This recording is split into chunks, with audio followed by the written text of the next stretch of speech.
Next हम बात करते हैं कि नॉर्मल जो सेल्स है एंड कैंसरस जो सेल्स है इनके अंदर डिफरेंस क्या होता है। देखो, अगर नॉर्मल सेल्स की बात करें तो नॉर्मल सेल्स के अंदर cell to cell and cell to ECM क्या होता है, कॉन्टेक्ट प्रेजेंट होता है। दैट मीन्स दो जो सेल्स है वो आपस में सेल टू सेल या सेल टू ईसीएम क्या करती है, कॉन्टेक्ट कंटेंट रखती है। बट कैंसर जो सेल्स है उनके अंदर cell to cell and cell to ECM जो कॉन्टेक्ट है वो क्या जाता है, लॉस्ट हो जाता है। उनके अंदर सेल टू सेल जो कॉन्टेक्ट है वो क्या होता है, अब्सेंट होता है। वाइल अगर हम नॉर्मल सेल्स की बात करें तो नॉर्मल सेल्स को प्रोलिफरेट करने के लिए क्या होता है, ग्रोथ फैक्टर्स की क्या होती है, रिक्वायरमेंट होती है। वाइल कैंसरस सेल्स की बात करें तो कैंसरस जो सेल्स है वो कैसी होती है, सेल्फ सस्टेनिंग सेल्स होते हैं। बिकॉज ये सेल्फ के लिए क्या करती है, ग्रोथ जो ग्रोथ जो फैक्टर्स है उनको क्या करती है, रिलीज करती है। दैट्स वाई ये क्या होती है, सेल्फ सस्टेनिंग सेल्स होते हैं। बट अगर इनको हम आउटसाइड से क्या करें, ग्रोथ फैक्टर्स प्रोवाइड करें तो इनके अंदर जो रेट ऑफ जो डिवीजन है सेल डिवीजन का वो क्या जाता है, इंक्रीज हो जाता है। तो कैंसर सेल्स विद और विदाउट ग्रोथ फैक्टर क्या कर सकती है, ग्रो कर सकती है। बट नॉर्मल जो सेल्स है उसको ग्रोथ कराने के लिए ग्रोथ फैक्टर्स क्या होते हैं, रिक्वायर्ड होते हैं। इसके अलावा जो नॉर्मल जो सेल्स है वो लाइटिक जो फैक्टर्स है वो रिलीज नहीं करती है। वाइल अगर हम बात करें कैंसर सेल्स की बात करें तो कैंसर जो सेल्स है वो लाइटिक जो फैक्टर्स है वो रिलीज करती है ऑल दी टाइम। और इन्हीं लाइटिक फैक्टर्स को रिलीज करने के कारण इनके सेल टू सेल्स और सेल टू ईसीएम जो कॉन्टेक्ट है वो क्या हो जाता है, अब्सेंट हो जाता है। तो इनमें जो कैंसर जो सेल्स होते हैं वो कंटिन्यूसली क्या करती है, कुछ लाइटिक एंजाइम सिक्रेट करते हैं। और इन लाइटिक एंजाइम्स के सिक्रेट करने के कारण जो सेल्स है वो सेल टू सेल और सेल टू जो ईसीएम है उनके बीच में कॉन्टेक्ट क्या हो जाता है, लॉस्ट हो जाता है। और cell to cell contact lost होने के कारण ये क्या करती है, ये कॉन्टेक्ट इनहिबिशंस को लॉस कर देती है और कंटिन्यू क्या करती रहती है, ग्रोथ शो करती रहती है।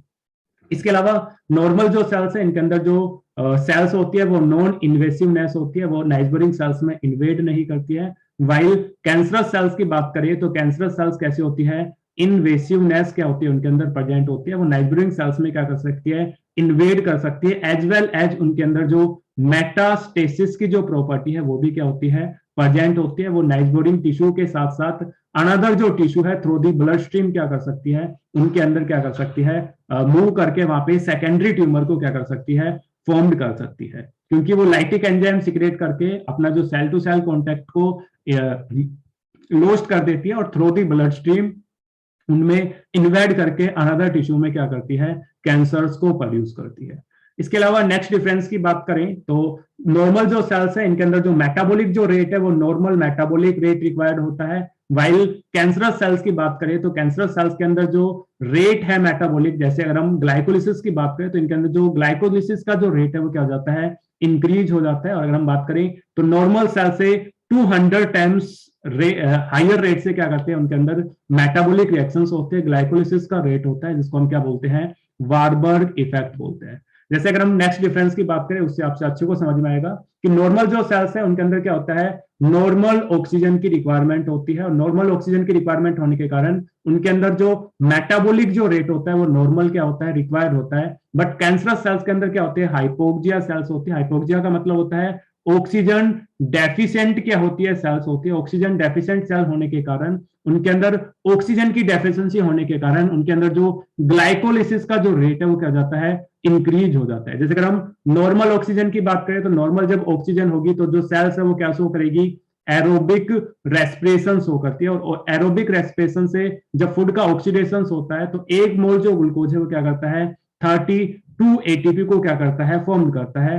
वाइल एनारोबिक रेस्पिरेशन की बात करें तो एनारोबिक रेस्पिरेशन शो करेगी क्योंकि ऑक्सीजन की डेफिशिएंसी है। तो एन एरोबिक रेस्पिरेशन जब होता है, फूड का ऑक्सीडेशन जब ऑक्सीजन की एब्सेंस में होता है तो जो सेल्स है वो क्या करती है, ओनली 2 एटीपी को क्या करती है, प्रोड्यूस करती है। तो सेल्स को एनर्जी प्रोवाइड करने के लिए इनके अंदर जो एटीपी ग्लाइकोलाइसिस का जो रेट है वो इंक्रीज हो जाता है। अगर मान लो नॉर्मल सेल्स को ग्रोथ के लिए क्या होता है, 100 एटीपी की रिक्वायरमेंट होती है तो यहाँ पे ओनली 4 मोल जो ग्लूकोज है वो क्या करेंगे, 100 एटीपी को प्रोड्यूस करेंगे। एक मोल क्या कर रहा है, 32 एटीपी को फॉर्म कर रहा है। तो 4 मोल जो ग्लूकोज है उसका जब ऑक्सीडेशन होगा तो हमें अप्रोक्सीमेटली कितने 100 एटीपी क्या हो जाएंगे, ऑब्टेन्ड हो जाएंगे। वाइल अगर हम बात करें एनारोबिक सेल्स की बात करें, जो आपकी कैंसरस जो सेल्स है उनके अंदर क्या हो रहा है, एनारोबिक रेस्पिरेशन हो रहा है क्योंकि उनके अंदर ऑक्सीजन की डेफिशिएंसी है। तो 100 एटीपी को फॉर्म करने के लिए उन्हें क्या होगा, 50 मोल ऑफ क्या होगी, ग्लूकोज की रिक्वायरमेंट होगी। दैट मीन्स उनके अंदर जो ग्लाइकोलिसिस का जो रेट है वो क्या हो जाएगा, 200 टाइम्स क्या हो जाएगा, इंक्रीज हो जाएगा, जिसको हम क्या बोलते हैं, वारबर्ग इफेक्ट बोलते हैं। इसके अलावा अगर हम बात करें कि जब ग्लाइकोलाइसिस होता है तो उसका एंड प्रोडक्ट क्या होता है, पायरुवेट होता है। तो नॉर्मल जो सेल्स है, नॉर्मल मेटाबॉलिक रेट होता है, तो इनके अंदर जो पायरुवेट होते हैं वो लेस प्रेजेंट होते हैं या फिर नॉर्मल पायरुवेट प्रेजेंट होते हैं। वाइल अगर हम बात करें कैंसरस सेल्स की बात करें तो कैंसरस सेल्स में जो ग्लाइकोलिसिस का उसका रेट हाई होने के कारण उनके अंदर जो पायरुवेट है वो क्या होते हैं, हाइयर अमाउंट के अंदर क्या होते हैं, पायरुवेट सिंथेसाइज होते हैं। नेक्स्ट हम बात करें कि नॉर्मल जो सेल्स है उनके अंदर जो कॉन्टेक्ट जो इनिबिशन है वो प्रेजेंट होता है। वाइल कैंसरस सेल्स की बात करें तो कैंसरस जो सेल्स है कॉन्टेक्ट इनिबिशन को क्या कर देती है, लॉस कर देती है।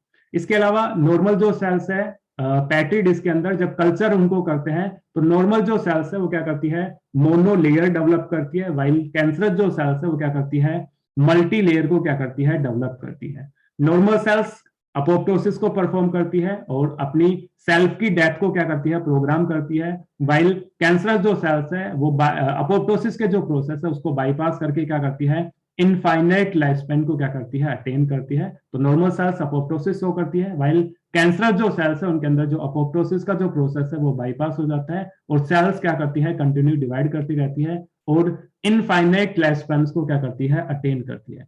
इसके अलावा नॉर्मल जो सेल्स है उनके अंदर जो कैपेसिटी होती है पॉलीफ्रेशन की वो लिमिटेड होती है, क्योंकि उनके अंदर जो टीलोमरेज जो एंजाइम्स है वो क्या होता है, लेक होता है। वाइल अगर हम कैंसरस सेल्स की बात करें तो कैंसरस सेल्स के अंदर क्या होता है, अनलिमिटेड कैपेसिटी होती है प्रोलिफ्रेशन की, बिकॉज इनके पास क्या होता है, अनलिमिटेड क्या होता है, टीलोमरेज क्या होता है, एंजाइम प्रेजेंट होता है। तो अनलिमिटेड टीलोमरेज एंजाइम होने के कारण ये क्या करती है, अनलिमिटेड क्या करती है, ग्रोथ शो करती है। तो डिफरेंस की बात करें तो नॉर्मल सेल्स और कैंसरस सेल्स के अंदर वेरियस क्या होते हैं, डिफरेंस होते हैं। और इन्हीं डिफरेंस होने के कारण जो कैंसरस जो सेल्स है वो क्या करती है, कंटिन्यूअस क्या करती है, ग्रोथ शो करती है।